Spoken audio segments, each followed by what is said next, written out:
Good evening, Wastelanders. You're listening to Collective Gamescast, the gaming podcast that gives you a voice. This is episode 9, Fallout 4 review. I'm your host who has a sick obsession with power armor, the Malgadar. With me, as always, is Pip-Boy Chris. And our guest tonight is Vault Tech Matt.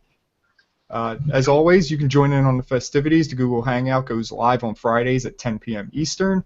If you want to be a guest on the show or you have any topic suggestions, hit us up at collectivegamescast@gmail.com. Chris, what do you think we're talking about tonight?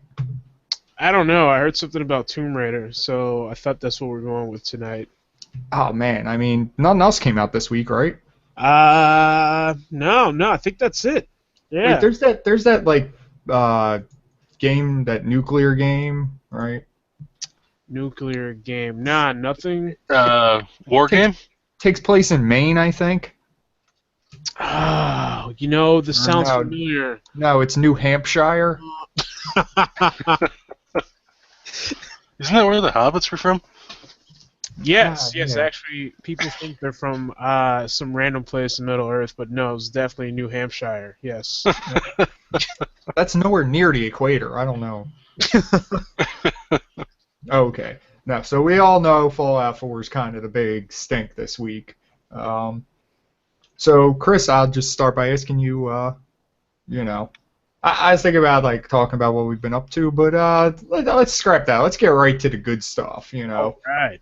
So, because inevitably we're going to talk about what we've been doing, and Fallout's just going to be what we talk about for the most part. So we can come back to all that other stuff. All right, so Fallout 4. Brief summary. Let's not get too deep here. First impressions. Chris? Let's see. First impressions. I think this game was, the phrase is not well made, but still a damn good game, considering I've only played a couple hours so far. It's still more polished than the old one. It still keeps the same atmosphere that the old one had, and yeah, I think this is good. It's a good game. Definitely going to sink like 400, 500 hours into this. Yikes. That's a lot of hours. It's overtime. That's overtime, all right? It's not like, 400 in a month. No, I hear you. You're gonna do 100 as a guy, and then you're gonna do 100 as an evil chick, and then you're gonna do 100 as a melee specialist, and then you're gonna do your challenge run where you keep all your special stats at 1. I hear you. There it is. Or you know what? I should do like let's play of just being a homeless guy. I just wear crap clothes and just pick up junk and yell at people and yeah. Homeless asshole. I like that. Homeless wastelander. I can only imagine what that lifestyle is like. Probably a lot of running, I would assume. Oh man, I'm not good at running. I guess you have a lot of places to sleep as a homeless guy in the wasteland, which kind of actually doesn't make you so homeless, does it? Yeah, if everywhere's your home, is it really homeless? It's something. Okay, so first impressions, Matt. I have to say the beginning caught me way off guard. Because, in Fallout 3, you were, a baby when you were making your character and stuff. Yeah. Right. Where this time you started off as an adult, and you immediately get to see your wife murdered and your child stolen. I mean, I was like, holy shit, what just Spoilers. happened? Oh, yeah. Warning. Yeah. No, I don't think you have to say spoilers for things that happened in the first hour. I think there's some kind of international standard there. especially, it's been out for a week now and sold a ridiculous amount of copies. I think we're okay now. I think we're good. But as play-wise goes, it plays just like the other ones. The leveling up stuff's a little bit different. I haven't quite gotten the hang of that yet. Actually, I haven't spent many of my points. Oh, really? Yeah. I kind of looked at it and I saw that you're going to level up a lot. Much easier it seems like in this than in the previous ones. And I was like, you know what? I'm just going for it. I'm just going to have some fun. So, the first thing I took was Bloody Mess because I was just things explode gorily, like ridiculously gorily, and I get 5% bonus to all damage. Thank you. Like, yes, please. So, yeah, the beginning of the game was interesting, I thought, because like, uh, it wasn't like Fallout 3, but then it really kind of was, you know? Yeah, they did it in a different manner. Like, instead of the growing up, it was kind of like the slowly familiarizing yourself with your character's life. And to think that you only get to play through that for about a half hour to an hour, and in that time you get a good feel for this guy, is pretty interesting. Like, yeah, I think they kind of nailed that. And it's funny because you're actually the opposite of what you were the last time, like in Fallout 3. Because in Fallout 3, you were the kid looking for your dad. Now you're the dad looking for your kid. So, you know, it's pretty cool. My first impressions are this game is definitely seeming more polished than Fallout 3. And within that, the brief way to say it is they made all the special stats more relevant. They redid the perks. It seems to run a little smoother. That might just be the next generation hardware. The graphics are better than people say. They're not mind-blowing, but they're not as bad as people are making them out to be. Yeah. I think we've been teased with other, with other games.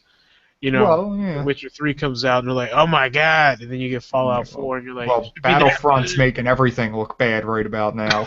Oh yeah, very true. But my second impression was that this game is not.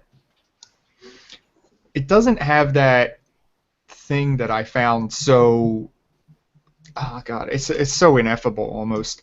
When I played Metal Gear Solid 5, there was that immediate like, wow, like this is really something. Like there was that compelling nature to it, that it was so different and so overhauled, and like they fixed so many things that weren't working.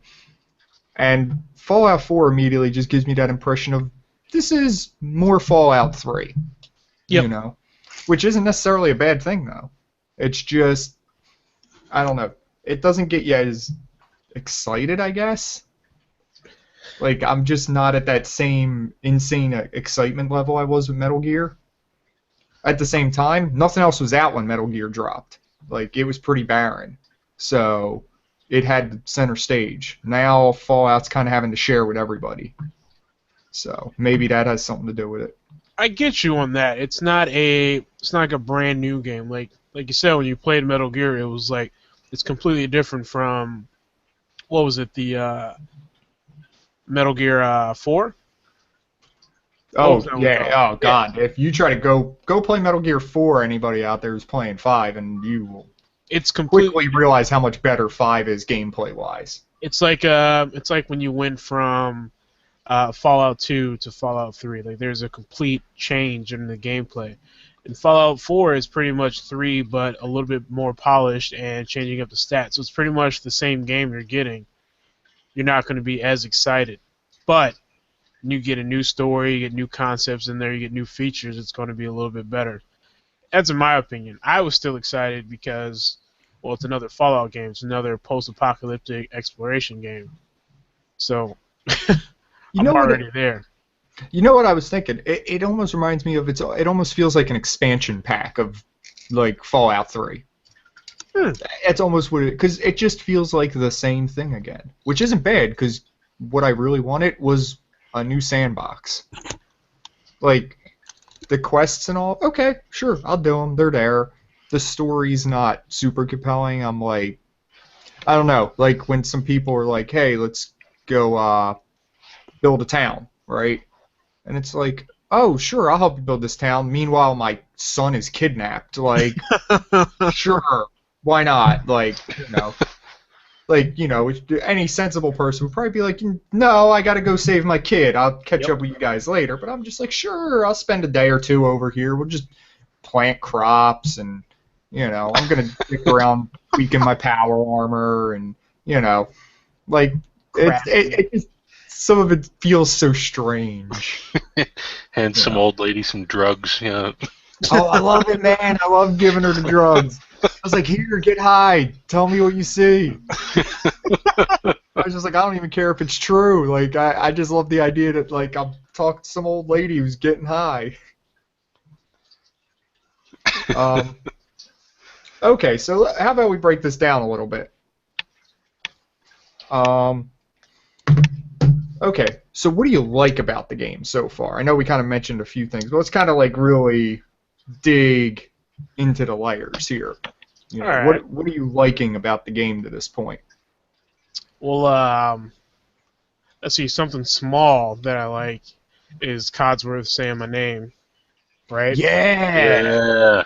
I would not have brought that up. That is so true, though. Yep. I thought I was like, this is great. So then I found out there's a list of names he can save. So scrolling through that list, and I was about to say, because I wanted to create another character whose name was just like 26 consonants in a row and see if he could, you know. Hello, Curtis. See, I mean, you could do that, or you can have a guy named Boobies.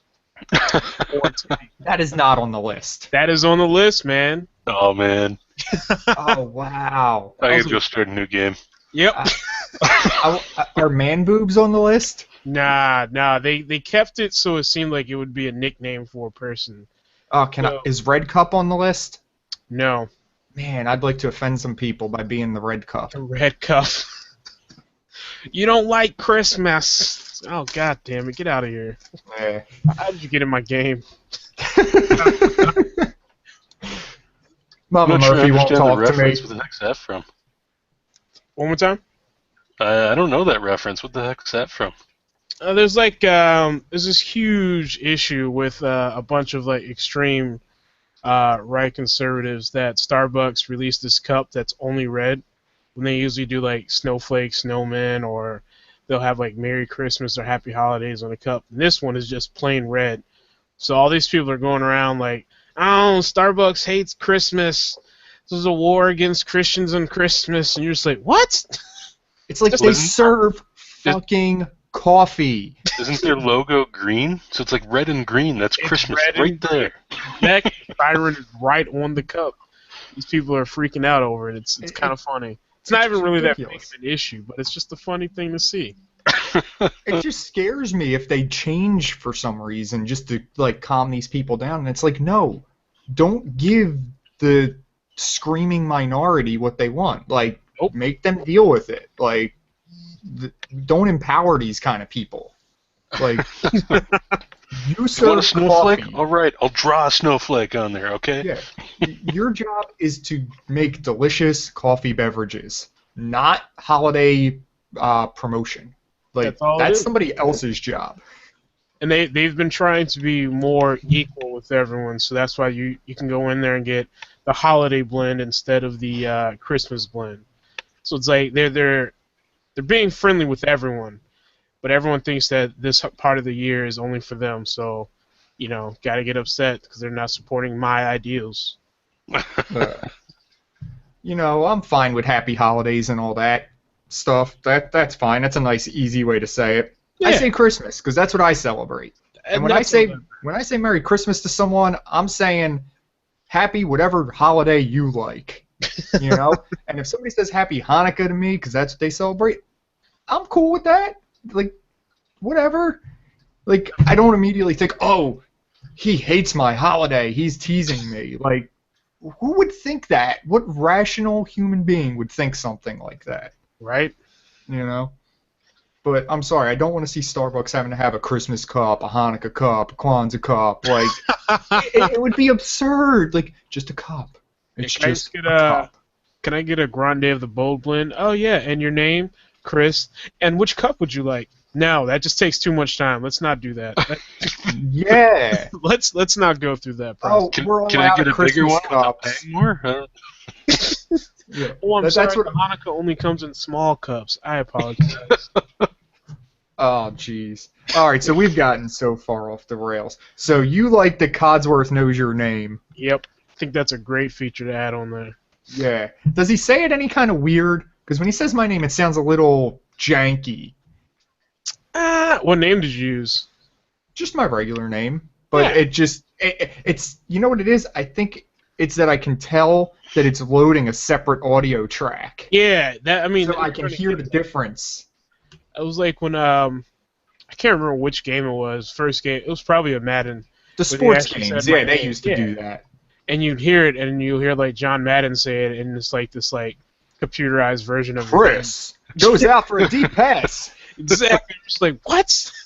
Although I do like that he said my name, it's still a little janky in there, but I don't think that's ever going to get flawless into a game. But it's nice to have. Mine seems to flow pretty well, but it's one syllable, so it's hard to mess up. Matt, what?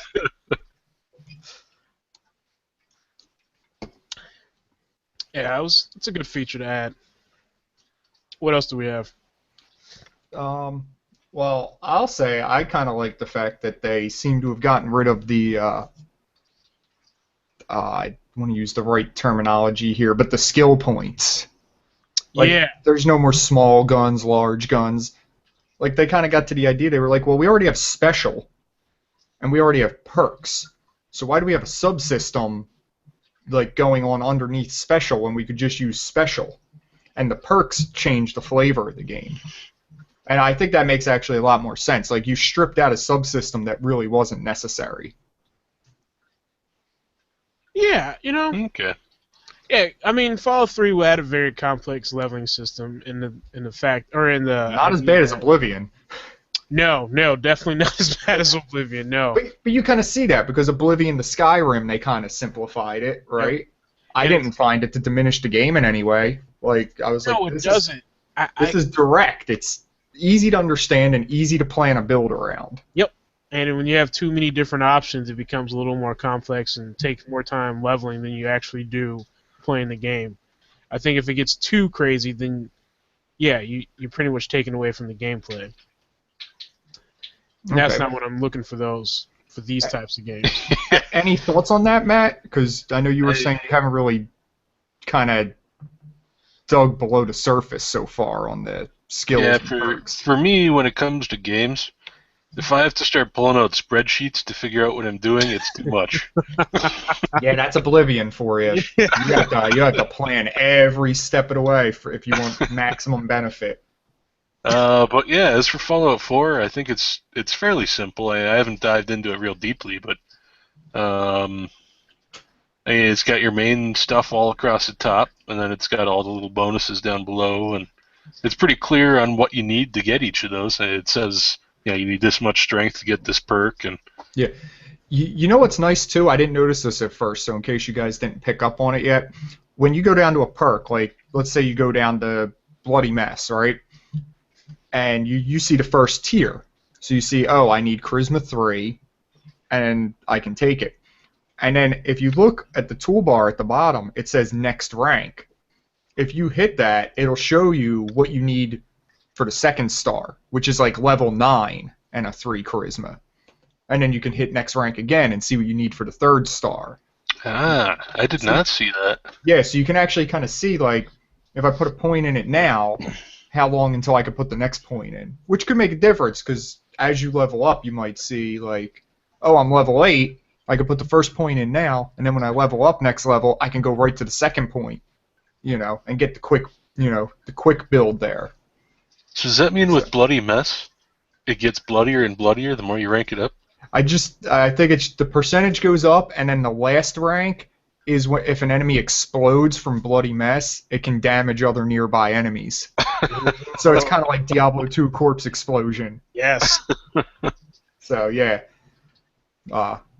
So it's pretty cool though. I like that. I didn't immediately notice I could do that, so I wanted to make sure I brought that up because that's good because it really lets you plan, and it also kind of shows you get some other things out of that. Like you can immediately see like there's stuff in the 20s and 30s and 40s, and it takes off some of that pressure. Like, oh man, I want to get all the ranks of Bloody Mess. I want to get all the ranks of lock picking, all the ranks of hacking. Now that you can see the whole spread and that they put some level caps and stuff, you're like, all right, well, I'll have time to get around all this stuff. Like they're not letting me focus in one area. Mm-hmm. Yeah. So what do you like so far, Matt? Well, actually, first I wanted to talk about something that threw me for a loop, and that was that items no longer have durability. Oh yeah. That Oh, threw me way off. I was sitting there trying to figure out because I had a stockpile like 6 pistols, and I'm like, well, how can I repair some of these so I can get rid of some? you I know, couldn't figure it out. I I couldn't hadn't figure it directly out. noticed that yet. Yeah. I did notice my power armor had durability though. Yeah, you actually gotta Yep. use the cores. Can't just run around in Well, power armor the whole Well, time. no, you got to repair it. Ah, I did not know that. Yeah, it would. Okay, so I'll run you through this because I did it earlier. You know that those like yellow hanging racks for the Yeah. power armor, like you see at the first thing you see when the game starts up. Yep. Go over to one of them and hit the craft button, even though it's grayed out, which will make your guy step out of the power armor, or it'll tell you to step out. It's one or the other. It either tells you to step out or he steps out automatically. Okay. Then you can hit it again, and you'll be able to craft the power armor. When you go in there, you'll actually be able to look at each piece of the power armor, and there will be, I think it's triangle on the PS4 to repair. So it'll be on the bottom toolbar though, and it'll basically let you repair. And you'll need right now just a beginner level power armor. All you need is steel. Yep. So Okay. you use that, and it repairs the durability of it. Yeah, because I was already down an arm and a leg because that everybody got the power armor, so everybody fought the big bad guy. Yep. Yeah, well he tore me apart. So yeah, he tore my arm up, he tore my leg up, so yeah. So yeah, you're right. There is the durability, there's the fusion cores, but you're right. The items no durability now. That is awesome. Because I remember in 3, I used to just have a chest full of just random weapons. All of that, just like, oh, need to switch them out with this. Oh, I'm going to switch them out with this one when the durability went down instead of repairing them. Probably should just repaired, but Well, it's a system that probably wasn't necessary, to be honest. Like, it just was more item management yep. and probably a fatality of getting rid of the skills. Like, how do you handle repair if you don't have the skills anymore? Ah, it's very true. I don't know. Yeah. To me, what it seemed like they did is they got rid of the repair stuff, but now you can break down the weapons into components for upgrading them. Yeah, that was probably part of the idea. So, I only upgraded one gun so far. I haven't really dug deep into that yet. Yeah, I've only done it a little bit here and there. I don't know. I have so many guns right now. I'm like, I got to figure out how these things all work first. Like, what's good at what, you know? Yeah. Okay. Chris, anything else you're liking so far? You know, I don't have much. I've only played like an hour or two, so I don't have Okay. much to Yeah. go off of. Yeah. All right. I'm sure next week you'll come with a spreadsheet full of stuff. Like, next week's not the week, man! Okay.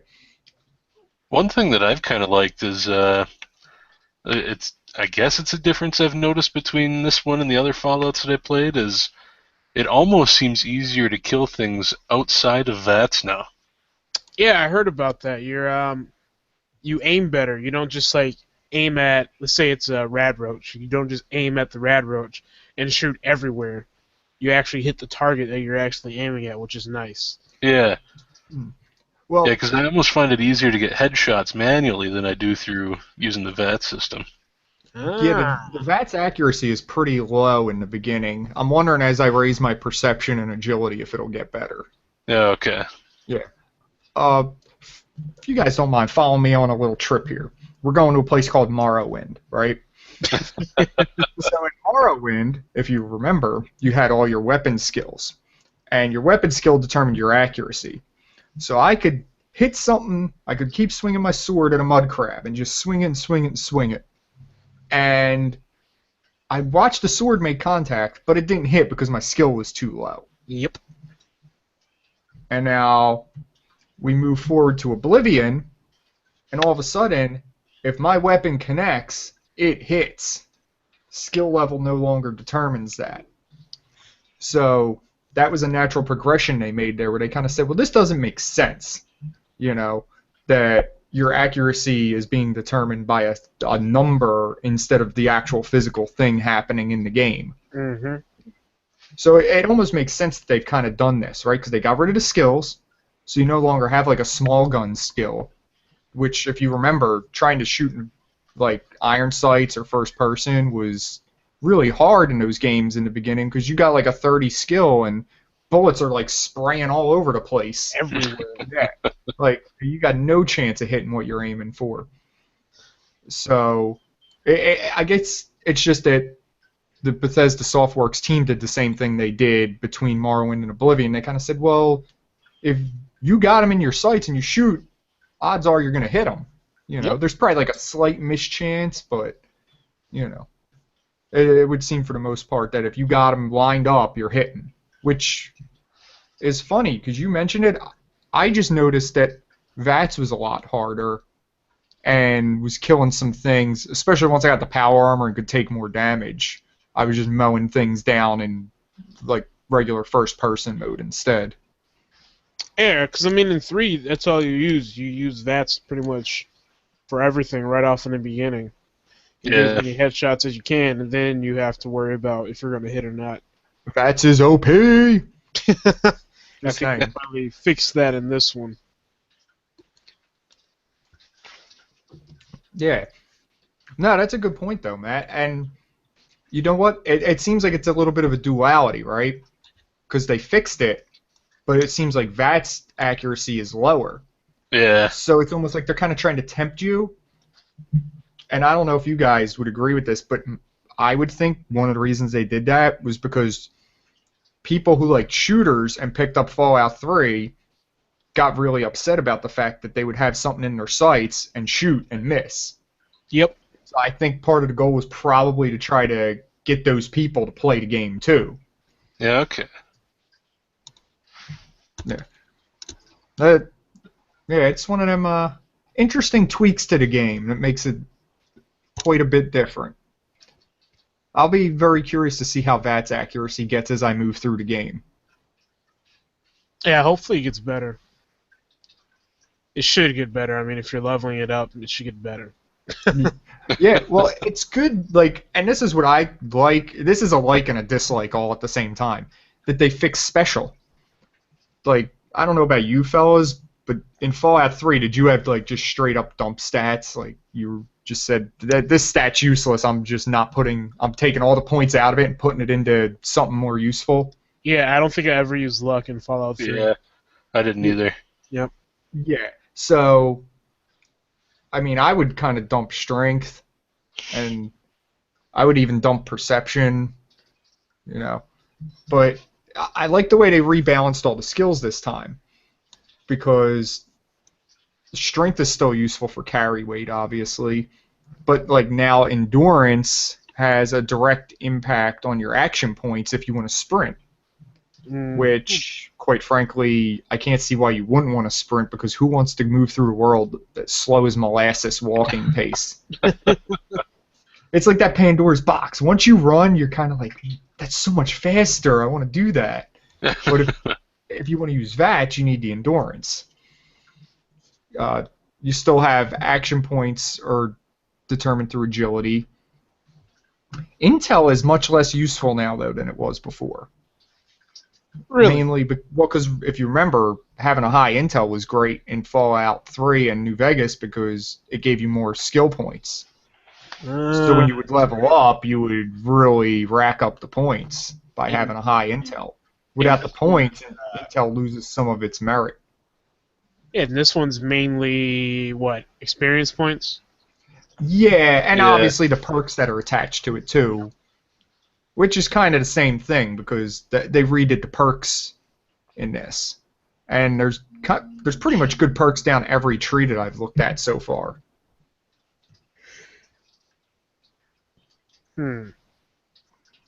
Yeah, I don't know. Have you guys spent much time looking at the perk trees? I have not. About 5-10 minutes, that was about it. Okay.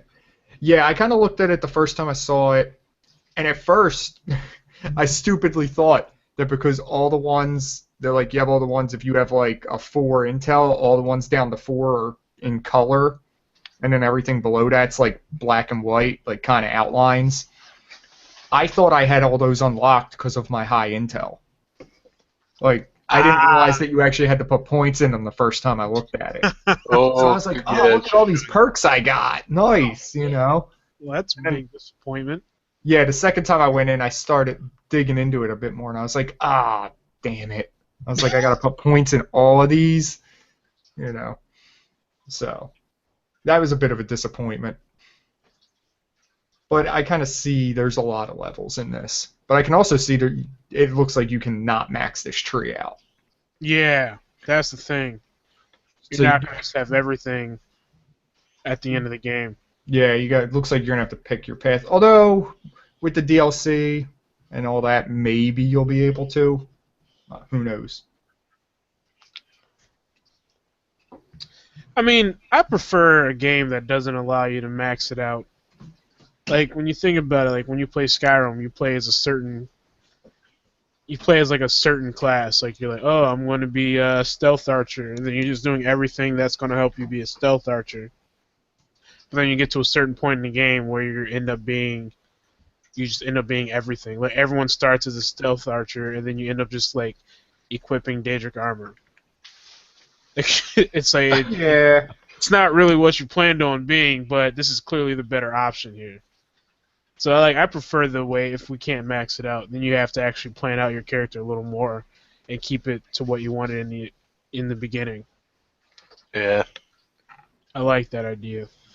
Oh, what did you guys here? Let me bring this up because this one just popped into my head. How did you feel about the criticals in VATS? How it like builds up the critical meter, and then it basically has the critical hit stored, and you get to choose when you want to use it. Have you even messed with that much? I didn't even notice it. Okay, so here's what you do. You're in VATS, right? And you're targeting somebody. As you take the shots, you'll see at the bottom there's a meter that says crit that starts filling up. When it gets full, what you'll see is you'll pick your target in VATS, and as you go to fire, there will be a message at the bottom. It'll say, like, execute critical once the meter's full. And if you hit that button, that shot will turn into a critical hit. Interesting. So you don't have a chance on hit every time. You just get the meter up. Exactly. They figured out that there was something broken with the critical hit chance in VATS, I assume, and decided to make it so that you can only get a crit once that meter's full. Or, okay. I have to dig more into this. I'm not 100% sure. Or you always have a chance of getting a crit, maybe, but this banks one for you. I'm not sure. I kind of like that idea. My thought is that you can't land a crit in VATS now, except for the one you can bank. Huh. However, in the luck tree, which is, let me tell you something, luck is very useful if you guys think it's not from previous games, because there's a lot of good perks down the luck side. One of them is called Critical Banker, lets you save extra critical hits. So you don't have to use them, you just keep building the meter up? Well, what it does is it lets you save more than one. Ah. You can save quite a few up for a tough encounter. I like that. Yeah, so like at the highest level, you can save 3 critical hits. Wow. Oh, and it has this cool extra feature too, that when you bank a critical hit, sometimes you'll get 2. Really? You'll put one in, and sometimes you'll just get a second one too to go with it. You know? That's fucking great. Yeah. You remember Grim Reaper Sprint? Yeah. The one where when you get a kill in VATS, it would refill all your action points? Yep. Well, they changed it because they realized it was super overpowered. It was finish the whole fight and never leave it. Yeah, it was a max level perk, and based on the difficulty of the game, you might say it was kind of necessary. But it's changed now. But it's in the luck tree again. Or it's in the luck tree this time, I should say. So the luck tree is continuing to look good. But now it's like level 1 is like 15% chance, level 2 is 25% chance, and level 3 is 35% chance, and a chance to refill your critical meter. Huh. So, Huh. yeah. That's Oh, interesting. yeah. I gotta look into this the luck tree. I'm telling you, really spent a few minutes looking at it. I was really surprised at how good some of the perks were down there. Um, Here's a good one. It's called Four-Leaf Clover. Right? Each hit in VATS has a chance of filling your critical meter. Like, you are just like a crit machine if you go down the luck side, because it's just like crit, crit, crit, all your action points back. Like, and the better criticals is down the crit tree, so you can get your criticals up to 2.5 times extra damage. Like, Huh. yeah, like I have been going right down the luck tree pretty much, like just boosting my luck and taking the luck perks because I'm just like they are so good. I just looked through some of these luck perks, right? One of them is Idiot Savant. A term I love. You pretty much don't have to put anything in intelligence and use Idiot Savant, and you get like a chance on getting like 3 times the experience each time. And the lower your intelligence, the more experience you can get off of that. So then you don't even have to worry about having intelligence. You can just get to go into the luck tree, get Idiot Savant, and just get that Yeah, the get only the extra experience from that. the only problem I see with that is that there are like some intel perks I'd want. I mean, taking one rank of it might not be bad just for the occasional 3x. I don't know if it's something I would dump like multiple points in. I Yeah, don't know. It could still be good. I mean, it depends on how often you want it to tick, you know, that's true. because it does scale up, and Oh I don't yeah. know. It's good for the extra XP. I'm just like, I don't know if I want to dump intel to get it to trigger more often, you know, There's a lot of because like the really hacker stuff is on the intel side, and I want to be able to hack all them computer terminals. Because remember, like if even though you could probably beat the game, it doesn't let you even do it if you don't have the skill level. I like yeah. Oh man, this is gonna be tough. There's a lot of nice perks in the. There are. It's crazy. The only thing that bothers me is, so far, from what I've heard from people who played a lot of the game, they have not found a way to respec. And that bothers me in a game where you dump that many hours into it. Yep. I get that it could like potentially be immersion breaking, but I just think if you dump that much time into a game, you don't want to be punished for something you did in hour 5, you know? It doesn't seem right. So Well, I let's mean, hope there is something and people just haven't gotten to it yet. God knows the game's big enough for that to be a potential issue. the way I play, I always play where I don't really care about respecing at all. Like, this is the way my character's gonna be. If I made a mistake, oh well. Just gotta learn to go around that. You And can always turn the difficulty down, right? I've I never. mean, let's be honest. If you F it up that bad, Yeah, you just can just turn it turn the down. difficulty down a little bit. And on your next playthrough, make sure you don't make that same mistake. Yeah. Oh, did you see the attack dog perk? No, what's that? This one makes dog meat go up and grab an enemy with his mouth and like kind of hold them in place to increase your VATS chance. Oh, okay. I like that. Yeah. Yeah. No, I didn't see that. I was looking at the Nerd Rage one just now for intelligence. Yeah, I never like Nerd Rage. You, my problem with it is always that your health has to get way too low. Yeah, I think it's like 20%, and then you get that 20% increase in damage. Yeah, it's like great because you become this like beast, but I'm not leaving my health that low. Like Yeah. it's just not happening. What would be better is if Nerd Rage kicked in, you got instant like insta heal, you know, like back up to like full or like 75%. You got the big damage bonus and it just lasted a few seconds. Like a tide turner kind of thing. And then maybe put it on a cooldown or something. So you can't just obviously every time you go down low you get healed, you know. Yeah, that is true. It just bothers me because I'm not the gambler like that to be like, oh yeah, I got less than 20% health. Rah, let's go. Like I Yeah, I don't know. mean, Do you ever play risky like that? not really. Like, I've never used the Nerd Rage perk. But I can see it being useful if you're not fighting like the first big guy you fight. Like if you fight him and you go down below 20% health, he's probably got like 1 or 2 hits left to knock you out. So it doesn't really help you then. But if you're fighting a bunch of like little guys, why not? Why not gamble a little, you know? Okay. Yeah. Bunch of rad roaches, bloat flies. I could see it. You probably feel pretty safe in your ability to recover. Yep, and it's not that bad. But like, yeah, like you said though, gambling at 20% health is not really that fun. Yeah. Although here's an interesting way you could get around that in this game as opposed to Fallout 3 New Vegas. The heal over time items. Oh, Have you noticed this? I did not know there was a heal over time item. Well, the stim packs look like they hit you right away, if I recall. Yep. But the food and all has a timer. When you look at it in your Pip-Boy, you'll see it has a timer on it, and it heals you over time that amount. Oh, okay. Yeah.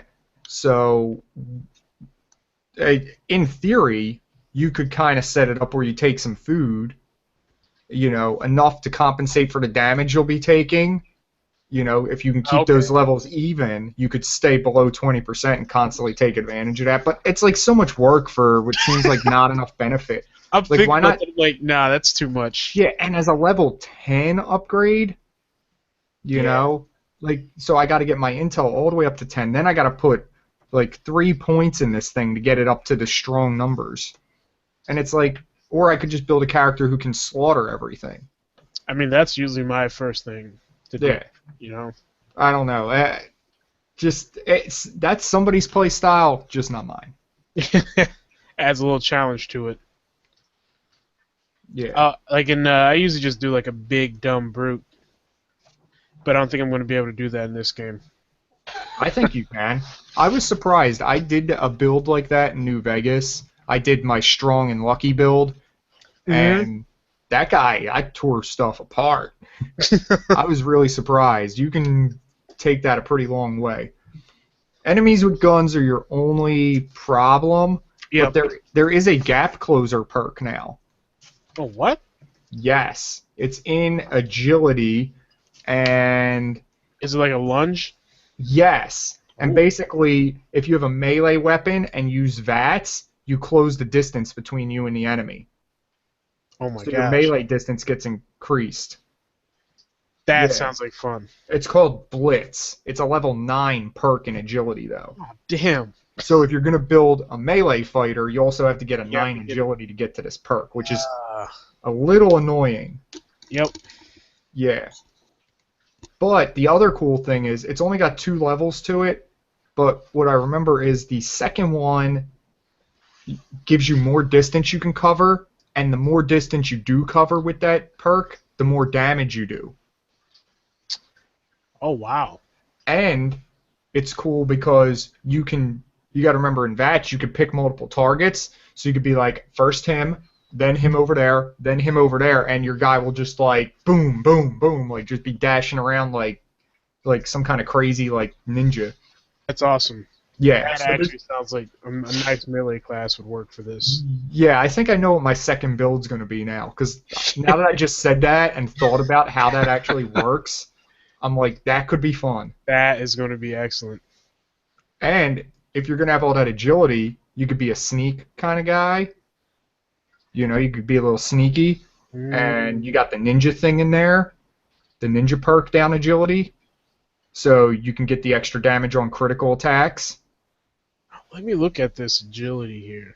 Yeah, agility is still awesome, just like it used to be.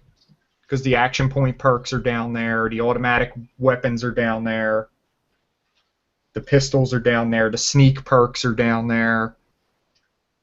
Yeah, this is nice. This is real nice. Actually, I'm seeing a build coming together as I look at it, because you got the ninja who can do up to 10 times damage on melee sneak attacks. Yep. You got the blitz perk, so you can dash around to all the guys. Right? You got the action boy, action girl, so you have more action points to spend as they regen faster. And the last perk is the gun fu, which you do extra damage to your second, third, and fourth targets in VATS. Gun flu applies to melee too, huh? I don't. It doesn't seem like it seems like it wouldn't, but it doesn't actually say Yeah, anything. it has nothing to do It with. just says to your second target and beyond. It doesn't actually say you have to use a gun with it. Interesting. I don't know. If the gun foo stacks, that's really awesome. Because you're talking extra damage to the second target, even more extra damage to the third, instant critical on the fourth, and if you're sneaky and it doesn't alert people, I don't know how they detect, like if you're closing big gaps between enemies, Yep. maybe they don't know. A critical at times 10 damage. Thank you. I don't know. It could be pretty cool. I think there's definitely a build in there. There is. That looks like it's going to be a lot of fun. Probably wouldn't do that first, but I'll definitely get that on like a second playthrough. Yeah, it's gonna be great. You've been a little quiet, Matt. Any thoughts on any of this? I was reading through some of the perks. Oh, hey, I don't blame you, man. There's some good reading material in there. Yeah. One that I was curious about, have you looked at Ghoulish?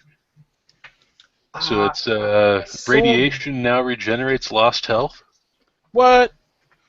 Yeah, that could be really useful, like, depending on where you are. Yeah. What I want to know is, does radiation from food restore lost health? Because then you're doubling up.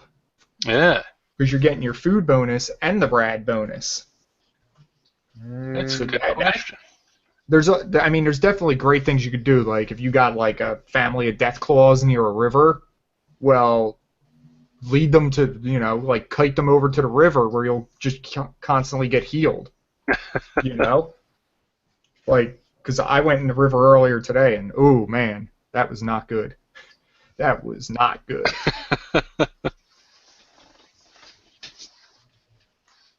Yeah. Yeah, the ghoulish, I don't know. It depends. You gotta be smart about that one. You can definitely use it to your advantage, especially outside. Of course, I'm guessing you still take radiation damage, don't you? I guess it doesn't say. So you'll heal, but you'll lose part of your health bar as well.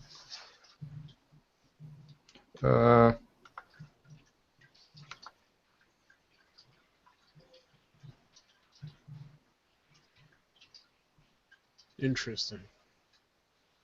Yeah, this doesn't say whether or not you. I don't know. It looks like you don't take radiation damage anymore. Oh. Yeah. That's what I'm getting, because how could it really it'd be kind of useless if it restored health, but then you were losing max health at the same time. The only thing that doesn't make sense to me here, and I get that this is kind of differing play styles, but it messes up the tree a little bit, is that rad resistant is in the same tree. So, like, if early in the game I'm like, yeah, give me rad resistant, because I only have a 6 endurance, and I start putting points in that, and then later I take ghoulish, well, now I have resistance to the thing that heals me. But I have to get up to 9 endurance to take ghoulish. So, like, if you don't see that early, you kind of block yourself. You don't block yourself, but you reduce the effectiveness. Just gotta pay attention. But I get it, because if you don't take ghoulish, rad resistance not such a bad perk. I wouldn't put both of them. No, both of them would be a bad idea, I would assume. Yeah, I definitely would not do that. I'm still looking at perks for a nice, like, melee guy running in there. Obviously, you're going to use big leads. Yeah. Yep. Pain Train sounds cool with power armor. Yeah. Just running into people. I'm trying to... Yeah, there's a thing... You got to get all 3 of them, though, because it doesn't work on the biggest guys without it. Well, the stagger. It does damage. Stagger, yeah. Stagger doesn't work, but it looks like it does. Third one, yeah, it looks like it works in the third one. Yeah. So it is something you're going to have to invest all 3 points in, but, I mean, I kind of want to wear power armor. It's pretty awesome. Yep. Oh, here's one. We're talking about power armor. What did you think of the HUD change when you got in? I kind of liked it. Me too. It was disorienting for a minute. I had to kind of learn where everything was on there because it's laid out a little different. Yeah, it is definitely different. But once I figured it out, it just stinks that like the first thing that happened when I was in it was I had to fight a death claw. It would have been nice if like I had a minute to just kill the raiders by themselves, then the death claw. But no, it's a little bit. yeah. And I love that the raiders are still shooting me when the death claw comes. Like, Of course. maybe you should kill that thing. Like, that's a monstrosity. You can kill me later, you know. So that was a bit crazy, but I thought that was really cool that they did the different HUD, and it is very different. Yeah, I really like it. I really like it. Kind of makes it like when you go into first person, it gives you that. Kind of makes it seem like you're actually in the suit. Yeah. Yeah, It's you can. It's not in the way of anything. It's definitely cool how they kind of made like power armor its own kind of like sub game. Yep. To the standard. Like in the last game, it was just armor. You just put it on and you looked cool, but you never saw it. Like at least now you like see your guy step into and out of it, and Yeah. it's the HUD change actually makes it feel different. I'm curious, did you guys try to use the minigun without the power armor? No. No, me either. I got to try that. I was just thinking that because Preston made it seem like you could only use the minigun with the armor, but you used to be able to use miniguns without it. So I'm wondering if I can. Yeah, I guess. Well, even in the old ones, I never used the minigun because it was so freaking heavy. Like, well, the wind up, yeah, it's kind of a pain in the ass. You know what though? The minigun was good for situations where you didn't want to use VATS, because you could just kind of like spray. Mm. Yeah. Mm. Yeah, I'm gonna have some fun playing around. I might just make a few and just see which one I like first, and then continue with that. I think that's the best option here. Too many options, man. Why do they do this to me?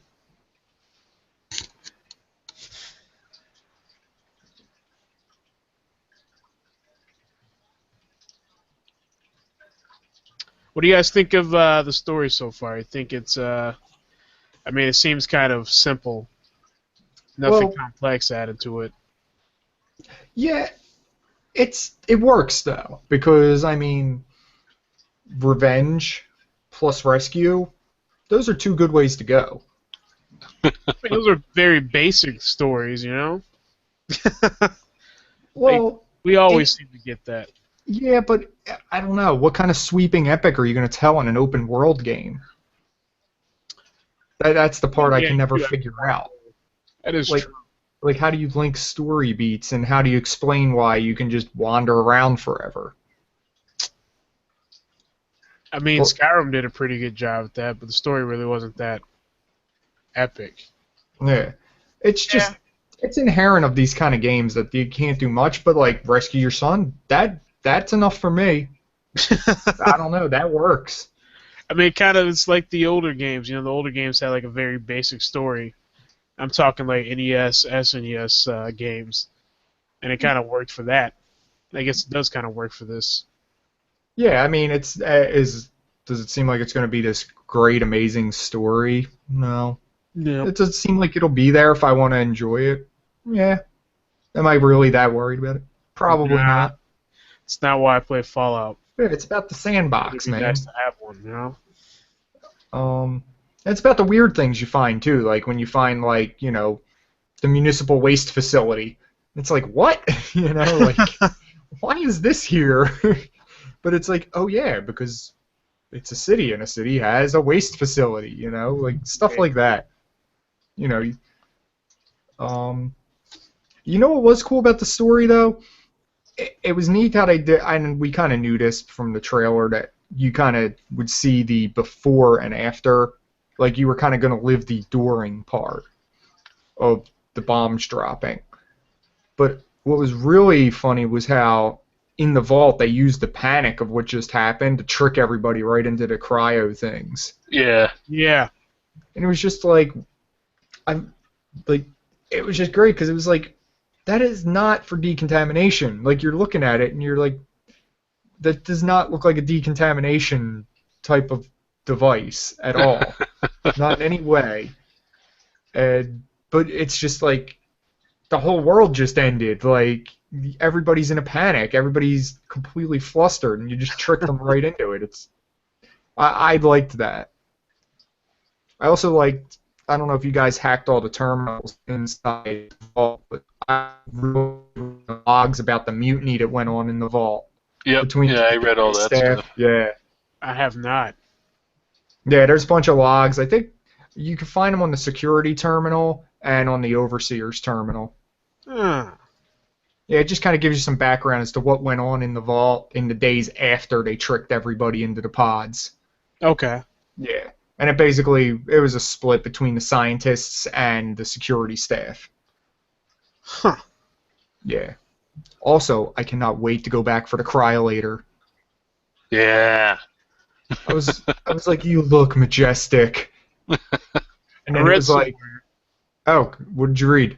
I read somewhere that once you get out of the vault and you get dog meat, you can go back and he somehow picks it up. What? Yeah, so you can just go back to the vault and he has it ready for you. Oh, damn. That See, would be really? great. Yeah, so you get it right off in the beginning, but it's not as strong right at the beginning. Like someone said that you can use it. It's nice, it's powerful, but then you're going to find something that's a lot better very soon. Yeah. So, yeah, so it looks nice, it looks beautiful, it's just sitting there waiting for you, but you can't pick the lock. So then you bring dog meat bat and he somehow gets it. Yeah, well, I'm not so worried about how powerful it is. I just love cryo weapons. Freezing stuff is awesome. Yep. And I don't know if you remember this from BioShock, how you could freeze guys and then shatter them. Yeah. And I was so mad because I wanted to freeze stuff because I love turning things to ice. But when you did that, you couldn't take any items off them. Sounds a little crazy, man. Yeah, and that made me never use it in BioShock because of that. Because it was like, no, I want like his money and stuff. Don't. So, little tangent there, but Yeah. The cryolator. I just want to freeze stuff. I'm not worried about if it's the best gun. Then try going Now, back and grabbing it. What do you got, we were Matt? talking about like picking the locks and stuff. Yeah. And in the old ones, if you were under ranked for it, you could still attempt it, couldn't you? Yeah. No. I thought you could. No. I'm pretty sure you could not. Man, I feel like there was a game that did allow you to, and it was Skyrim. extremely difficult, Yeah. but you could do it. Skyrim It was keep yeah. picking the locks. That's it. Okay. Yep. And then you just keep breaking them and breaking them, but you leveled up as you kept breaking your picks. But Yep. so it really Okay, wasn't that so much of a Skyrim loss. then. Yeah. Yeah, because I found some what was it, advanced stuff the other day when I was playing. I was not able to open it yet because I did not have the perk. Yeah, okay. Ah. Yeah, it basically just tells you like this is above your, like get out of here, Junior. More or less is what it tells you. So yeah. So I don't know how far you guys in, but you get what Codsworth and Dogmeat as companions, right? Yep. Yeah. Who else? Do you get anything else? Oh yeah. Yes. Oh, There's a lot. all right. This is good Yeah. stuff. Is it actually? Are they worth getting? From what I could gather so far, there's like a power armor guy, kind of like Brotherhood of Steel or something. Okay. I think there's like a tech guy. I think there's a swindler chick. There's a super mutant. There's, Oh, nice. yeah, there's a ghoul. Yeah, there's a bunch of cool stuff, and a lot of them are like your romance options too. Oh, I wonder how that's going to play out. Yeah, I'm trying not to read too much into that, but I did find out there are other companions. Okay. Yeah, and they seem to, apparently they have like, you can raise your like bond with them. Yep. So there's like different things that happen. I think there's perks. So if you get your affinity with them to a certain level, like max it out, then there's a perk you can get. Oh. And then on the other end too, if you piss them off too much, they won't go with you. Now that's nice. Makes sense. Well, screw you too, man. I don't need you.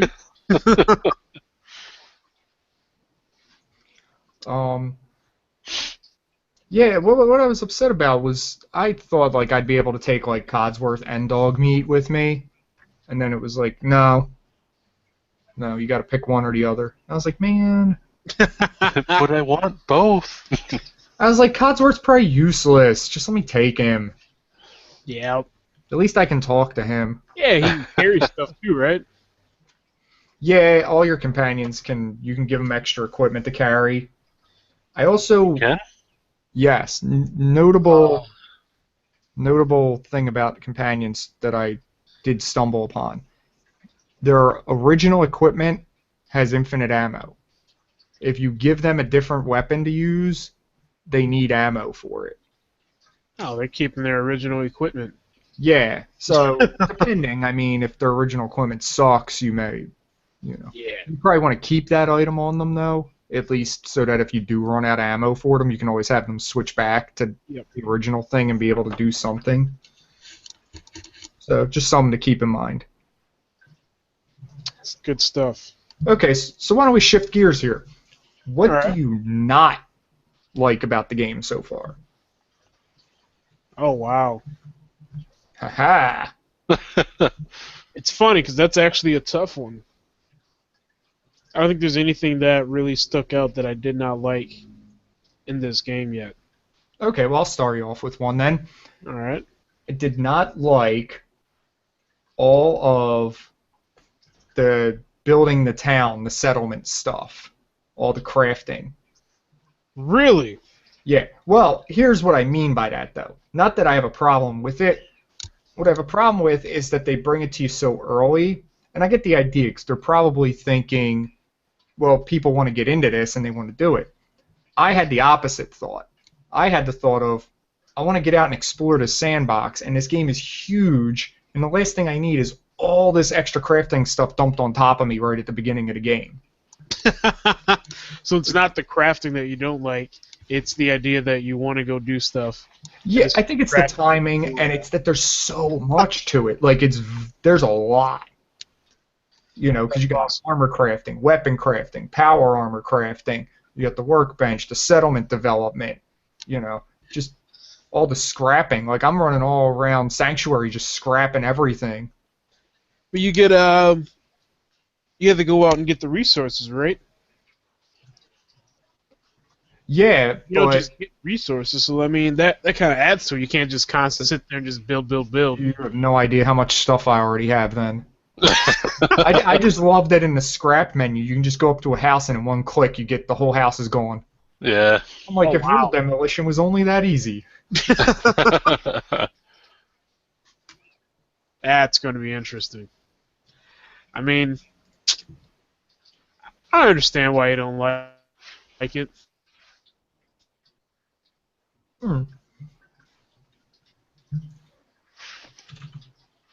But I don't know. It was more the timing than the system. I'm always the type of person.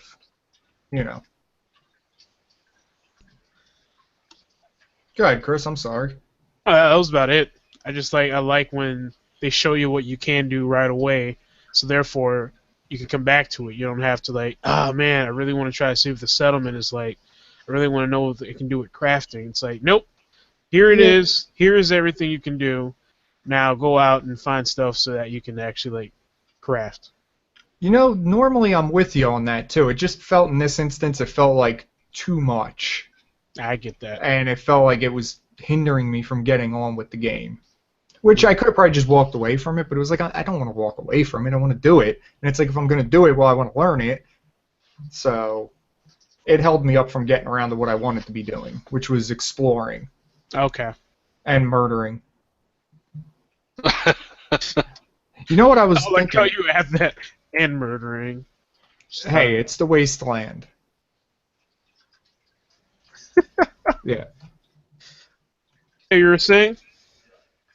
Oh, I was thinking in the museum. I wonder if you can kill everybody. Like, I wonder if you could just like murder Preston and Sturgis and Mama Murphy and all them. Why? Why would you do this? I don't You know. know, I wonder what that would that just halt the main storyline then? I have no idea. I don't know if like Preston's considered critical and like it doesn't let you kill him, or if you can. I mean, See, I almost want to redo it now to find out. I wonder if they just probably keep it like Skyrim, where all you do is just keep hitting and hitting and hitting, and they just kind of go into a kneeling position. They're not dead; they're just there kneeling as you blow them up. I'm assuming that's what's going to happen. Or maybe with the main quest people, you end up dealing with the ghost of Preston. Mama Murphy ends up like a total badass and just beats the shit out of you. All high on jet.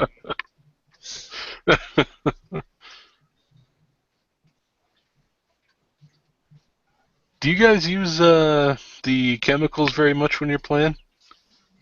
Not a ton. No, not a lot. Yeah. Not at all. I don't either.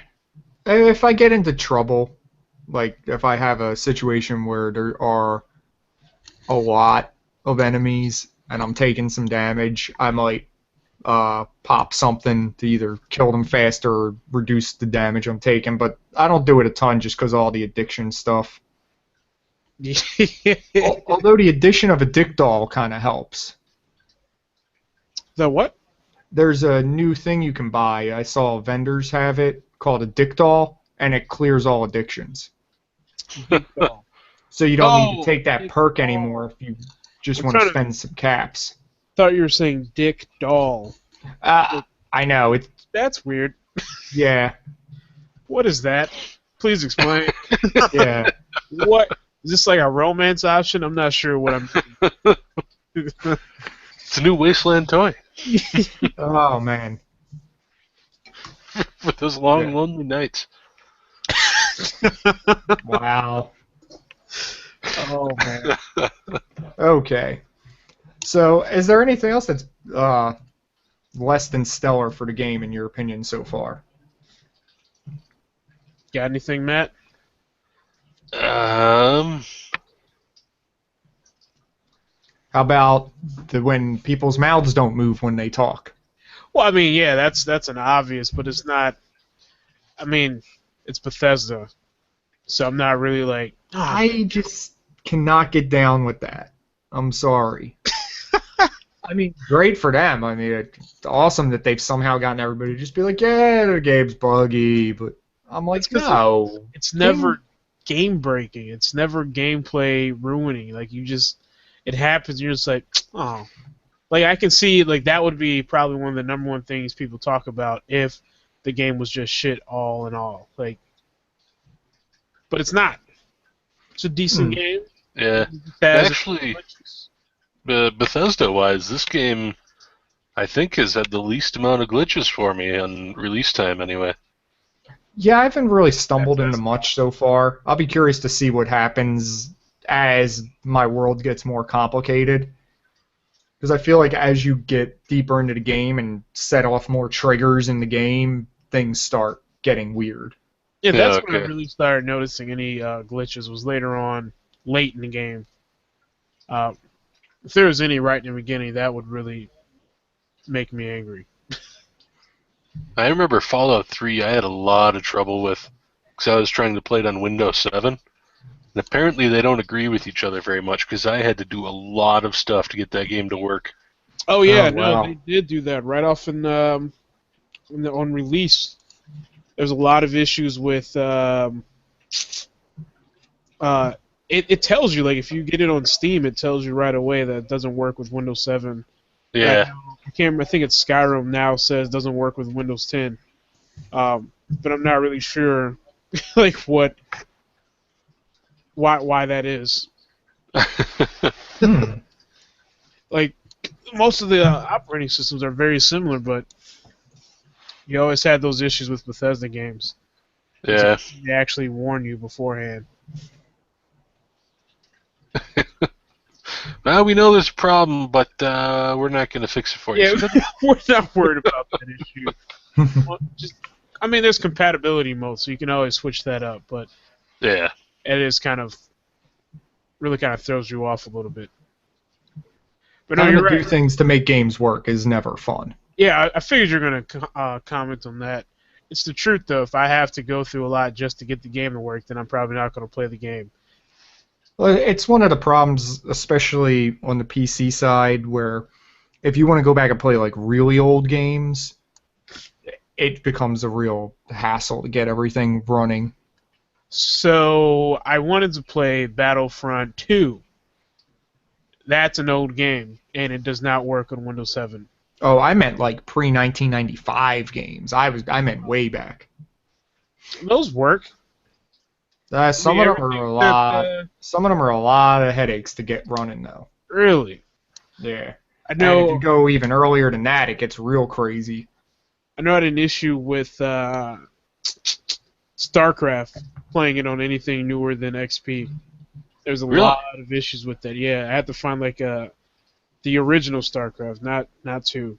Right. Well, I guess I don't know if I've played it on Windows 7. Yeah, when you get it, you're gonna have to download some type of patch that some Chinese kid created. Because like, it was that, why are you trying to play this game now? We have StarCraft 2. Like, why are you going old school? But yeah, it's yeah, there's a lot of issues with that, but it's pretty easy to fix. The guy put everything into one package, so you don't have to do like, whoop, change this file, save it, all right, back up that folder, and then now edit this file. No, none of that. Just click it, it does it itself, and you can start.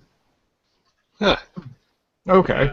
But yeah, no, you're right though. A lot of the older games sometimes have some issues, and if Fallout has that issue or had that issue, I'd be very upset.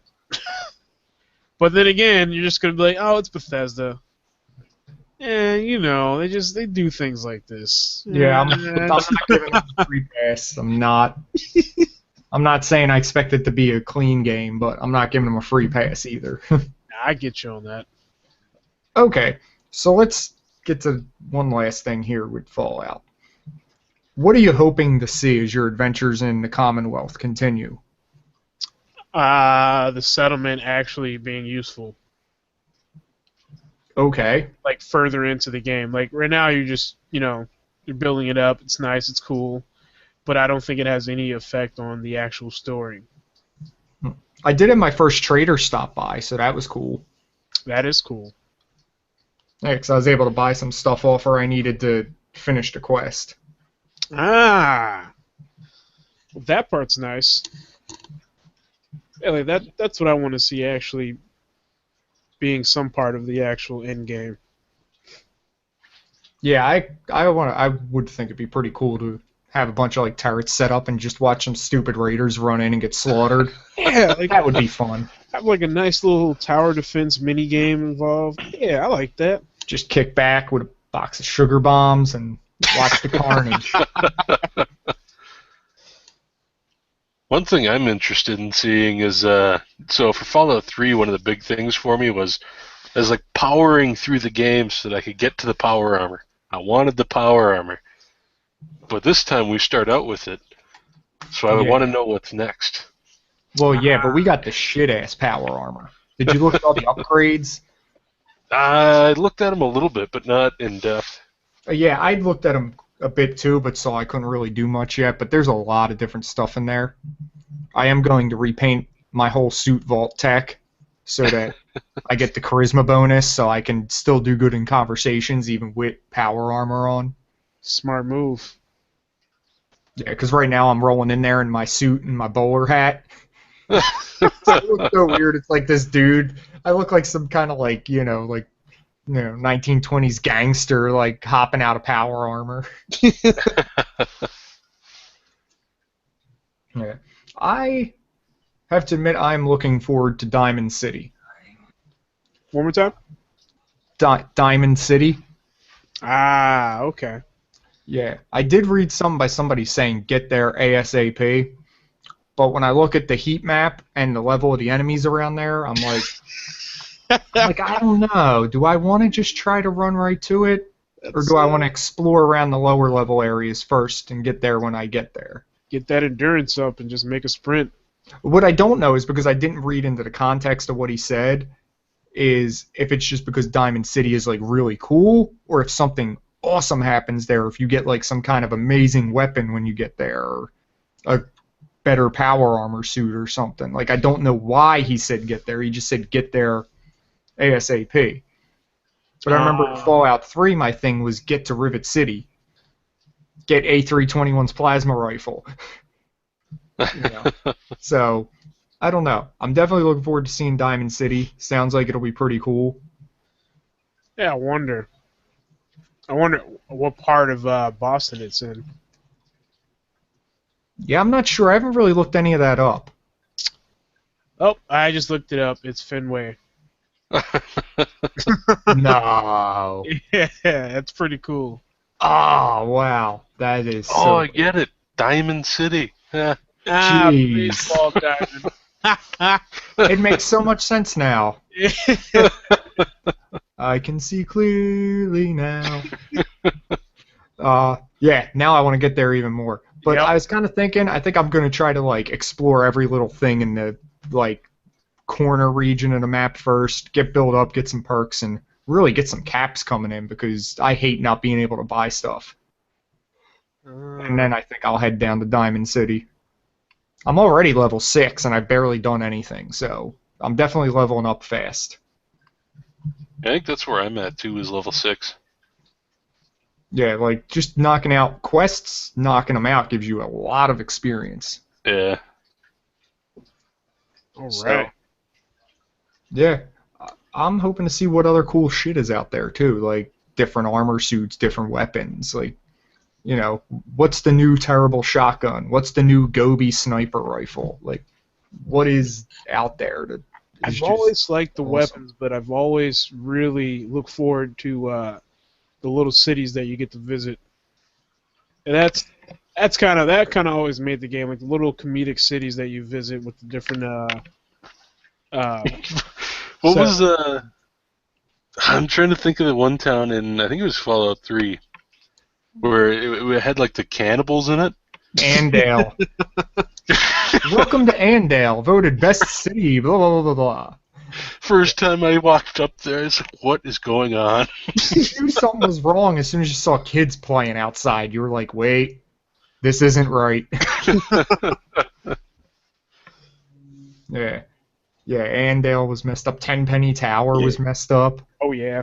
Like, they're just like, no, you can't come in, we're snobs. Like, so great. Make sure one just blow it up. Yeah, too bad you couldn't blow that one up with a bomb, right?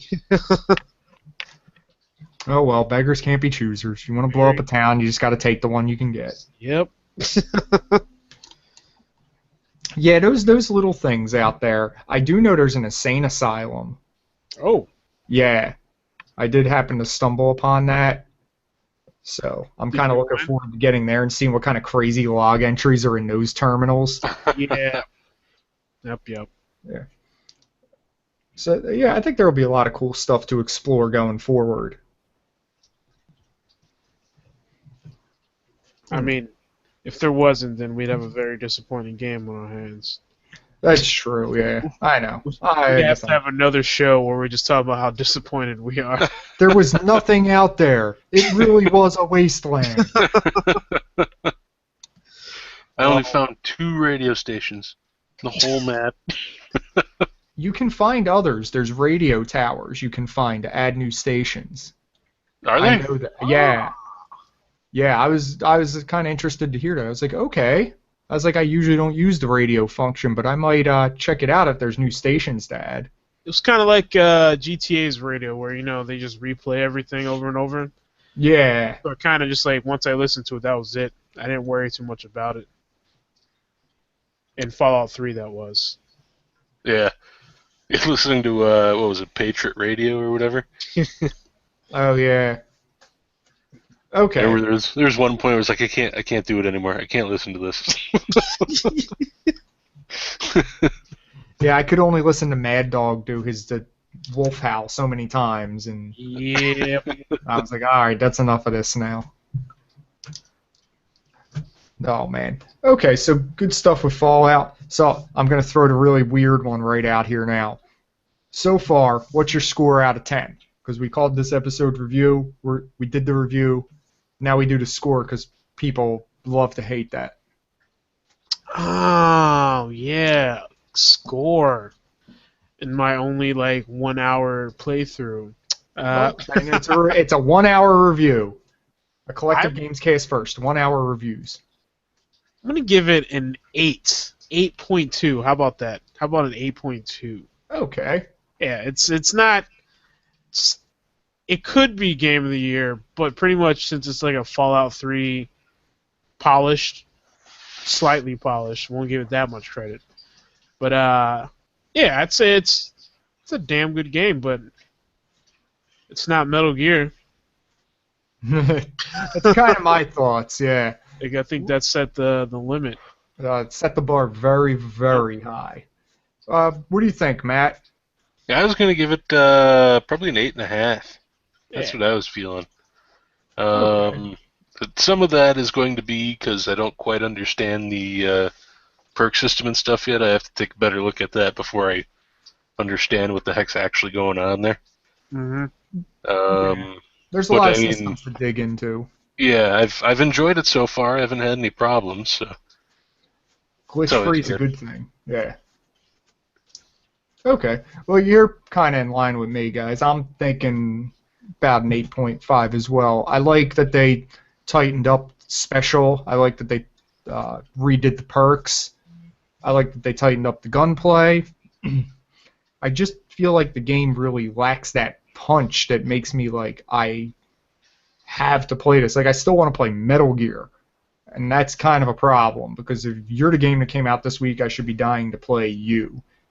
And I just feel like it's more of the same Fallout, which is awesome because that's what I want, but it also lacks that enthusiasm of something new, something revamped. So, yeah, I'm thinking 8.5 too. It seems to be high quality. There's a lot I'm looking forward to. I like what I've seen so far. Just wish it had something new that jumped out at me. Like I think that's what I'm looking for. Yeah. You know? If it had some new crazy feature that was they had the settlement building, but that's not enough to really change my opinion on the game. Yeah, So it's not they real tightened up mind-blowing. gunplay to pull in the Call of Duty audience, and they added crafting to pull in the Minecraft audience. This game should do great. I mean, they did the crafting back in Skyrim. I think they're just continuing what people actually enjoyed. You know what? That's a good point. Yep. They did start with the crafting stuff Yeah, in Skyrim. and it's the same situation. You get a plot of land. It's not random plot of land. Like you can't just build it wherever you want. But it's I don't know. I don't know if it's bringing to Minecraft because that's just like 10-year-old kids mainly. Yeah, Fallout's probably not a good game for them. Mm. Well, I think one thing that does strike me here is I almost wish Bethesda Softworks would either pick Skyrim or Fallout and just do that game and then have another team handle the other one. Because I wonder if the innovations would get better if they only had to do one of the two games instead of doing both and going back and forth. I think it's nice that they do both because they can add something extra in the last game and then include that in the base package in the new game.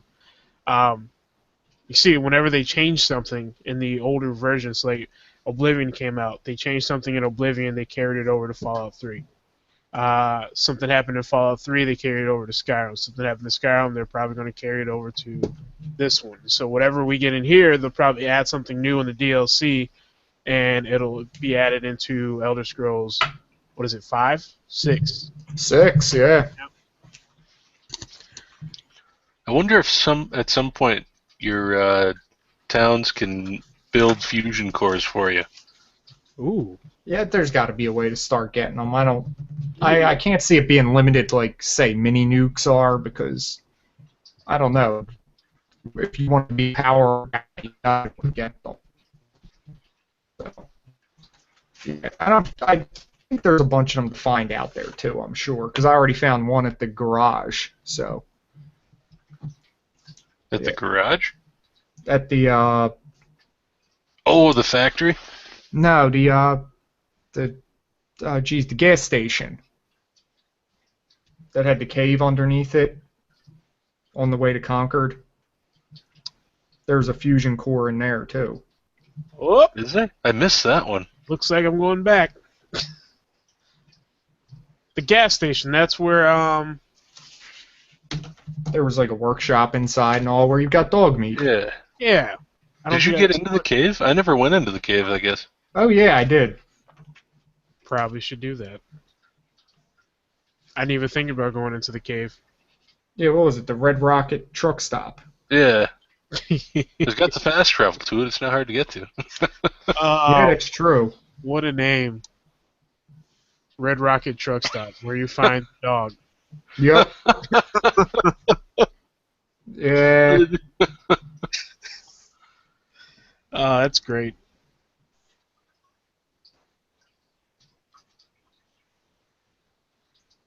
Okay. So, you guys ready for some 20 questions? Because I've got a game cocked and loaded. All right. Woo. All right, let's do it. Okay. Chris, you want to take the first question? Yeah, sure. Let's start off with time. So, did this come out? Let's do generation. Did this come out during the Xbox, the next generation? Xbox 360, PS3? Xbox 360, PS3 generation? No. Yeah. All right. Is it a post-apocalyptic wasteland wandering RPG? No. It's worth a shot. You just thought I might stick to the theme, huh? I thought just maybe. Is this part of the latest generation of games? Consoles, I should say. PS4, Xbox One, Wii U? Yep. No. Wii U. Yeah, I know. I shouldn't even throw that in there, should I? Oh.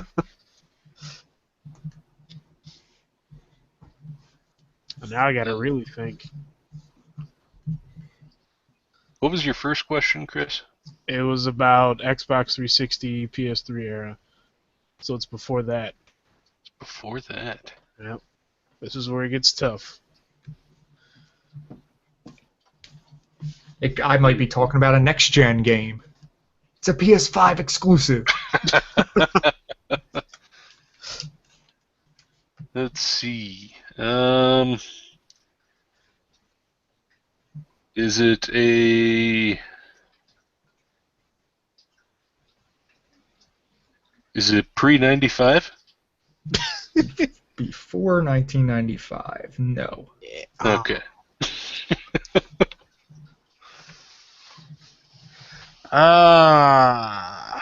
So it's somewhere between 1995 and PS3 Xbox 360 generation. Somewhere in between those two. That's a lot. It is. You got a lot of questions left still, though. Was this a console exclusive? I believe so. Oh, Yes, it is a console exclusive. console exclusive. All right, which console? Let's see, 95. So you have what, Genesis, Super Nintendo, PlayStation, 64, Dreamcast. Saturn, GameCube, Oh, God PS2, Xbox, Oh, Yeah. And PC. Well, no, because we just said console exclusive. PC is now out of the game. Was the console manufacturer Sony? Yes, it was a Sony yes. system. All right, narrowed it down to PlayStation that's good. 1 and 2. All right. Yeah, that's true. You did. Yeah. And PSP. Oh man, Oh. I'm really considering that you didn't say handheld, so I guess. No, well, I guess by console you meant home console, so Yeah. yeah, it's not PSP. Okay. I was gonna say I don't think I know any games on the PSP. Yep. Yeah. This would have just been Shame dumb. on you, sir. PSP was amazing. Um, is this a RPG game? Yes. All right, narrowing it down. Yeah, that's 3 straight yeses. All right. So we have Sony, we have RPG, and we have 2 consoles. Um, First thing that come to mind with RPG is Final Fantasy, which we have 7, 8, 9, 10, and 12. And 10 too. And 10 too. I always And 11. Oh, I guess so. That's MMO RPG, And right? Tactics. And Final Fantasy Anthology. Oh man. There's too many. There's far too many. Yeah, there's actually a lot of them. Yep. Was it an RPG series? Yes. God, I was really hoping he would say no. Why? Do you know many obscure one-off RPGs? Ah, very true. That's very true. Maybe you should be glad I said no. All right. Or maybe you should be glad I said yes, rather. How many questions are we at? You were on 8, so you're doing good so far. All right. Yep. Yeah, I think you're in good shape to get this one. Let's see if we can narrow this. Was this on PlayStation 1? No. All right. No, I don't know if that's all right. PS2 had a ridiculous amount of games. PS1 had a ridiculous amount of RPGs.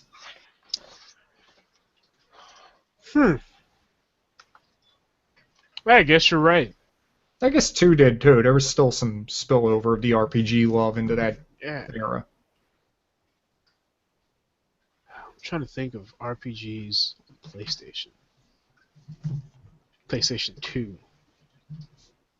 Yeah, I'm trying to think of the ones I played. I think it was Final Fantasy. Okay, I played Kingdom Hearts. Oh, Kingdom Hearts. I forgot about What was that one that Drew liked? Oh, wait, that wasn't a series though. which one was that? Dragoon or something. Legend of Dragoon? Yeah. That was PS1 only. Oh, was it? Yeah.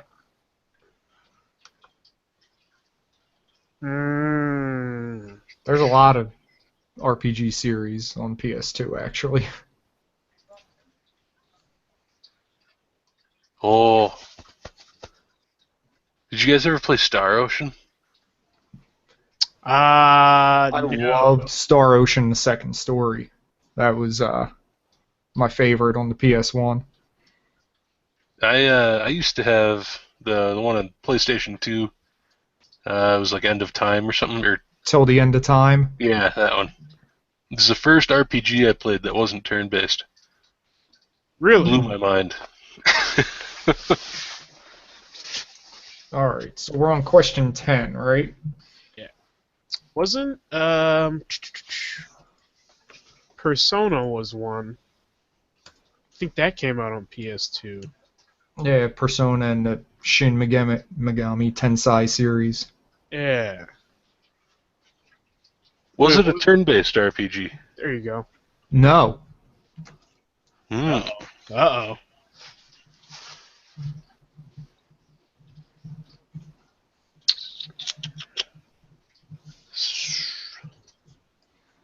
So then what do we got? We got Champions of Norath. That's not a Baldur's series, Gate. though, right?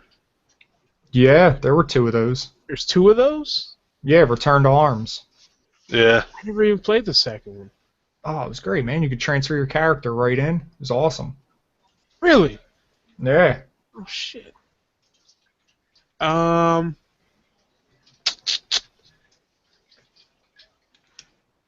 So let's see. Oh, Dragon Quest was PS2. Oh yeah, Uh, that's right. I remember Baldur's Gate was PS2.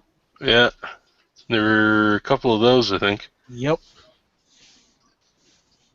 Uh, Well, you got 10 questions. all right. Was this a JRPG? Yes. All right, so that takes Baldur's Gate out of that. What is JRPG? Japanese RPG. Oh, answered it after I asked. Yeah. I'll edit that part out of the podcast. Thank you.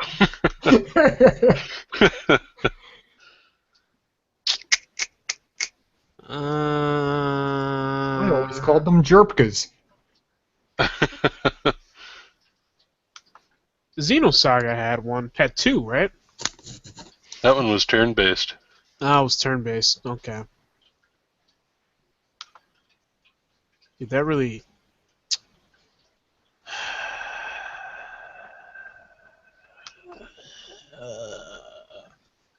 Is it my turn to ask the question?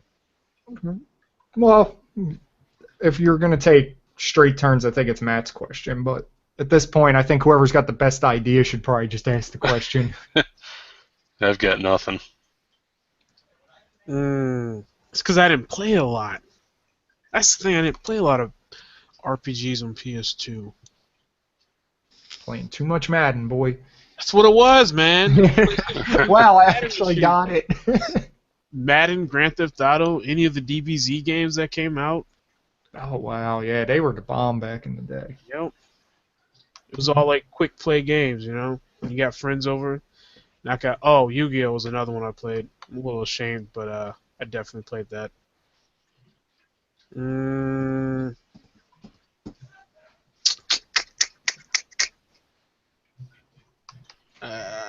We'll start knocking some things out. Well, did this game start? Like, did the series start on PlayStation 2, or is it continuation? It did not start on PS2. It did not start. Well, that kind of sucks. JRPG, not turn-based, did not start on PS2.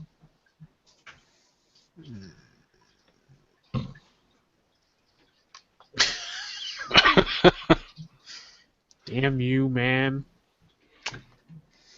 This might be the toughest one you've got.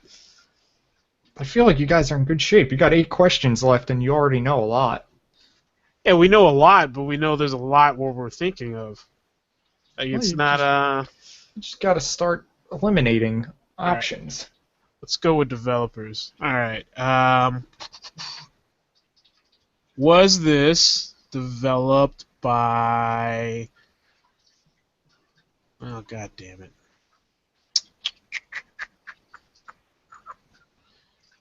Actually, I don't know many developers. I don't even know why I started that. Oh, man. Konami? No. No.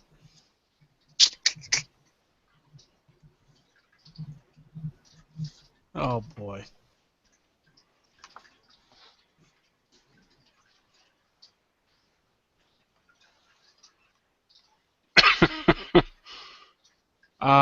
Was this developed by? I think it was SquareSoft then, right? So Square Enix is basically your question? Pretty much, yes. Yes. Okay. Well.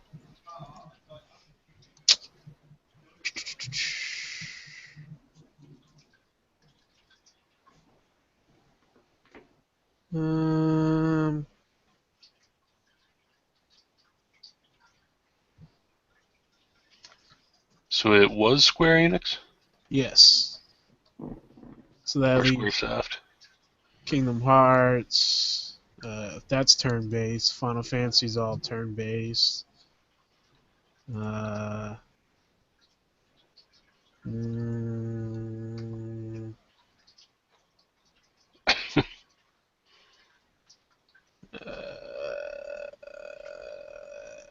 God damn it. You got 6 questions left. 6 questions. That's the thing. There are so many JRPGs, all developed by Square, but I never played them. I just know names of them,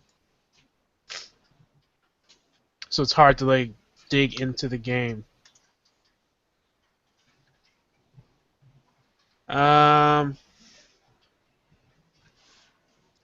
Let's see.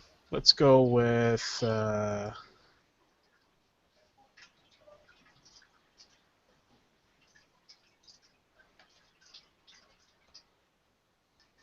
Man, why'd you do this, man? Hey, just start eliminating things, man. You trust me, you'll get there. Every game I'm like thinking of, I'm going through it. I'm like, nope, turn based. Nope, turn based. Nope, that's turn based. Actually, there's a lot of not turn-based RPGs on the PS2. That's really when things started to turn, if you kind of remember. PS1 was very much turn-based RPGs. PS2, more active battle systems started taking place. A trend that I kind of dislike, because I like my turn-based games. Yeah, I enjoyed turn based too. I enjoy not. I enjoy sometimes being able to relax when I play the game. Yeah.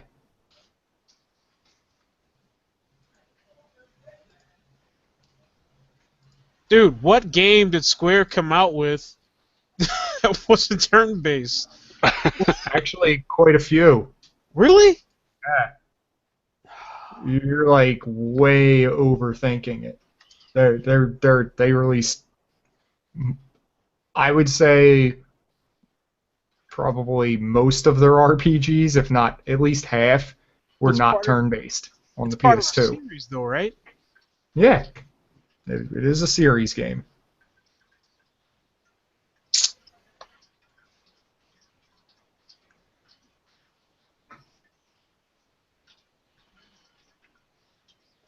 Now, are we saying it's a series based on The fact that it's part of a series. like 1, 2, 3?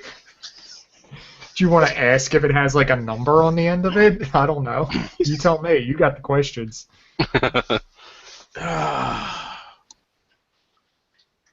You got 6 of them left too, and you shouldn't need all 6 to get there from here. You got the developer, the platform.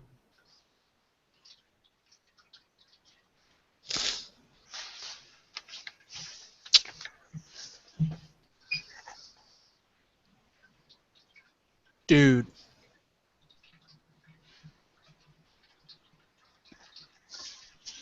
I don't even know. How would you go about asking about what genre it is? what do you mean? Like if it's fantasy, fantasy? sci-fi.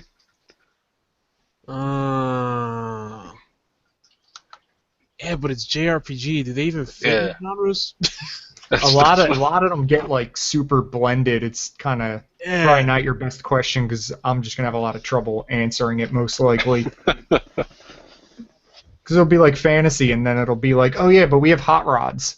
Like, how do you have that, but not the rest of the tech that usually goes along with that development? You know, like.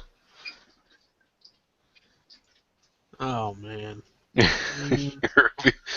We fight with swords and shields and laser beams.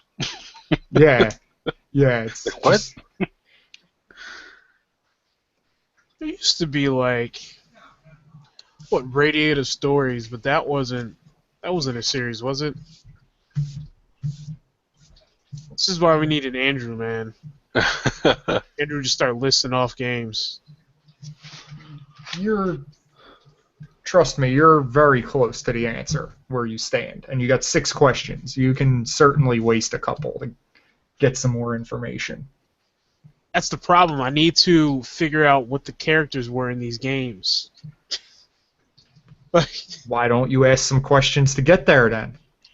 But I have to know the characters in order to ask questions to decipher which game it is. Do you get what I'm saying? Like, I didn't play a lot of these games. Ask some questions that might get you an answer. Is the main character a girl? No. All right, so it's a boy, guys. Look at that. Got something going. Which is like 90% of those. I mean, you already ruled out Kingdom Hearts, but things like, does the main character fight with a key, or good questions? You know. Obviously, you know that's not the case, though. But, you know. You can ask some questions about settings. Well, no, we kind of already discussed that's maybe not the best idea.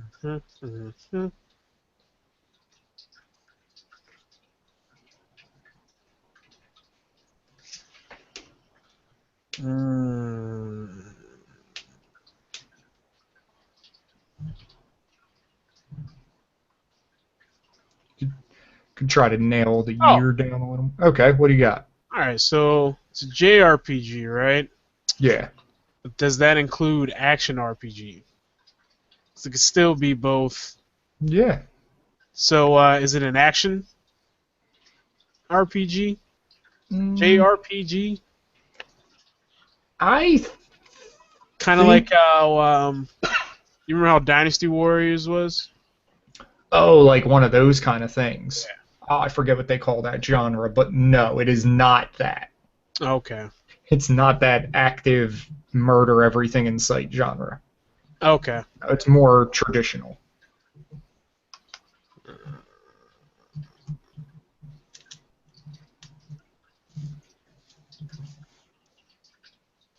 Dude, you're on the porch and you can't read the address. It's crazy. Dude, that's the. It's so bad, man. Your mind's just taking you in too many different directions.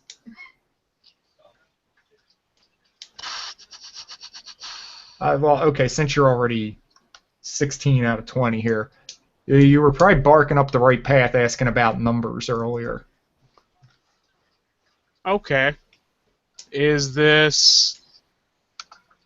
Now I have to figure out which number I want to use. Does it end with a number, or does it have a number in its title? It does. I'll answer your first question. It does end with a number. Okay. Interesting.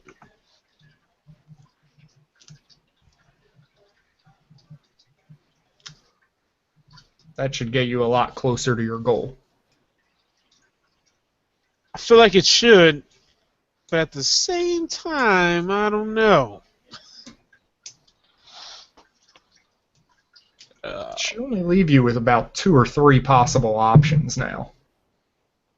Actually, I think only 2. Yeah.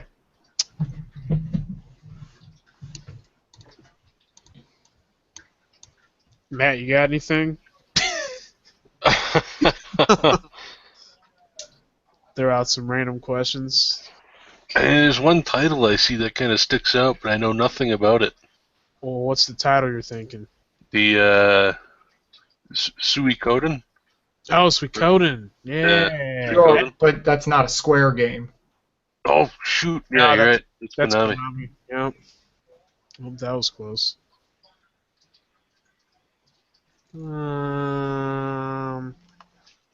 far as I can see it, there's only 2 possible Square franchises you can be talking about at this point. Actually, no, there's only one.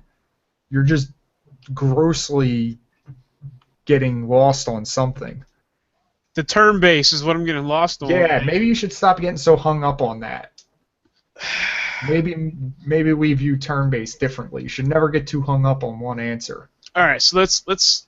I'm gonna continue being hung up on this for a second. I love it. All right, so let's think about this for a minute. All right, turn-based. When I think of turn-based, I think of how Tactics was turn-based. And the regular Final Fantasy games were turn-based, and Kingdom Hearts was turn-based. That I'm on the right track here, right? These are turn-based games. There's no. Yeah, no. The last Final Fantasy game to be turn-based was 10. There hasn't been a turn-based one since. Huh. Let's see, Kingdom Hearts, I don't play because it's for kids. Yet, you'll sit there and play. What is that? The Lego Dimensions game? Yeah, well, different strokes. The difference is one pisses me off that Square wastes precious resources doing that stupid series when they could be making like something good, and you know, Well, they're like I partly owned by. mentioned, I know what I'm buying. I'm buying Lego game. They're not owned by Disney. They aren't they owned by Disney? No, No, it's just Eidos. just a collaboration. Okay. Okay, so you got 3 questions left. Um, hold on. Yeah. Let's make it 2 questions. Is this like a blank game colon and then a subtitle? No. Okay. So we're sticking with the numbers. It's ending on the numbers. There's 10-2. There's 12. Square. Yeah, I'm leaning back towards the Final Fantasies again. Yep, same here. You got 2 to go. What was the main character's name in 12? I never played 12. Damn it. Well, if you can't remember his name, think of something else from the game that's distinctive. Yeah, that's what I'm going through. Oh, we know it can't be 10-2, because main character is not a female. Very true. There you go. Now you're thinking.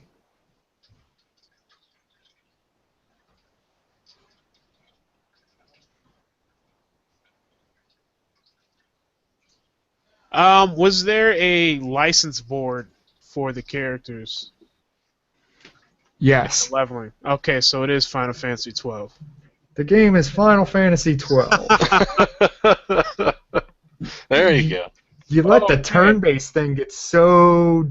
Yeah, because you got so deep in the weeds on that, man. I was like... Because I think of games being turn-based when you have to wait. But I guess those aren't turn-based. Those are just like you have a timer to use the move. And that's why it was getting... Yeah, well, you really don't have anything in 12. I mean, it's just kind of everything's happening actively. Yep. That's where I got... Because it has the same... It's very similar, but it's an active thing. I get what you're saying. Yeah. I always get hung up on that, as you can tell. Damn it, that was such an easy one, too. I was telling you, man, like, it's tough, man, because when you play this, you cannot get hung up on one specific question. That's it. Yep. Like, if you let one specific... Because that's what happens. You see turn-based a little differently, than I do. So I give you the answer that I think is honest, and it kind of crosses you up. So there it is. Yeah. Okay. So little 20 questions there. Always good to get that in. Anything else you guys want to say before we wrap this sumbitch up? Matt should go get Metal Gear. Yes. Matt. I know I've you got the so Fallout to catch up on the. No, you don't. You play Fallout, then you get Metal Gear. End of story. Everything else in between, just throw it aside. It's all rubbish. Let's think. What's coming out next? Battlefront? You don't need that. Don't even worry about it. So well, that's something entirely different. That's like if you want multiplayer, so that doesn't even really interfere. That's true, because there's no campaign. Yeah. What kind of shit is that? Battlefront 2. Just keep waiting. That's going to be the subtitle for the game. Just keep waiting. No. Let's think. Yeah, there's nothing else really big, I think, in November after that. Nope. But we Just Cause 3 in December looks pretty neat. It actually does. I don't know if I have to buy that full price if I'm still hung up on Fallout and Metal Gear at that point. But that's definitely on that list of when I want something to play. It's between that and Until Dawn. Pretty much. I think every game that I've been waiting for has come out now, so I'm good. Probably for a while. I don't think there's anything new that's like stand out. Although Just Cause 3 does look pretty nice. Looks fun. Looks very fun. I have the first two, and like these are okay games, but 3 looks like a lot of just chaos and fun. Yeah, and once we get into the new year, you get a little bit of a break, and then it starts flowing down again. Mm-hmm. Uncharted, Far Cry Primal. Gonna I be saw the Far Cry Primal. Like I yeah. was kind of hoping someone would create a game that's more tribal than just basic stuff, but I can't imagine what that's going to be like. Well, if you can't wait for your tribal game with Horizon Zero Dawn, Far Cry Primal can definitely hold you over. But I'm sorry, Horizon Zero Dawn, oh my god. Yep. Killing robotic dinosaurs, I am so down. Yeah, with like regular spears and stuff. This isn't like high tech or anything. The dinosaurs are robotic, but you're using just archaic weapons. You got like the tethering lines and the explosive arrows and stuff. There's some tech in there. Just a little. It's not got a lot. it's got that. It's like steampunk for tribal. You know? What a combination. Yeah. So, all right, man. That should be real good. I'm interested in that backstory too. Yeah, well, that's the thing they haven't said much about yet, and I don't want them to, because I want to experience that. I don't want to be told that in a trailer. And that's what, next winter? That's what everybody seems to be thinking, is that's going to be like Sony's big fall game next year. I don't know, man. It might have to compete with like the NX or something, you know. It's going to be tough. Yeah, you know. You know, everyone's going to switch over to the NX and be playing, you know, like the newest Zelda and Mario that's probably going to come out, because nothing else will. Yeah, well, we'll see what happens with that. You know. Yeah, buying a game and buying a console are two totally different markets. Yeah, but what if you just like this console's blowing you away with this like starting lineup? You're like, oh my god. Let's hope that happens. That would be great, actually. That's the kind of problem you want to deal with. Yep. At least as a gamer. Maybe not if you're Guerrilla Games. Okay. So let's get this thing wrapped up and so I can get back to the Commonwealth. Okay, guys? That's pretty much what I want to do. Yep. Well, at least we're all in agreement here. All right. As always, you can find the show on YouTube, iTunes, Stitcher, all your other podcast services. Just search Collective Gamescast. You can hit up the website, collectivegc.com. We host a podcast there also. You can email us at collectivegamescast@gmail.com. You can email in about being a guest on the show, topic suggestions, 20 questions, ideas, let us know. You can also get us on Twitter at @thecollectivegc. You can keep up to date with all the news over there. You can find me on Twitter at @themalgadar, Malgadar. Also on PSN, _Malgadar. You can hit Chris up on Twitter. He's at ChrisBCGC. And let me say thank you to Matt for hanging out with us tonight. No, thank you. That's it. Back to the Commonwealth, guys.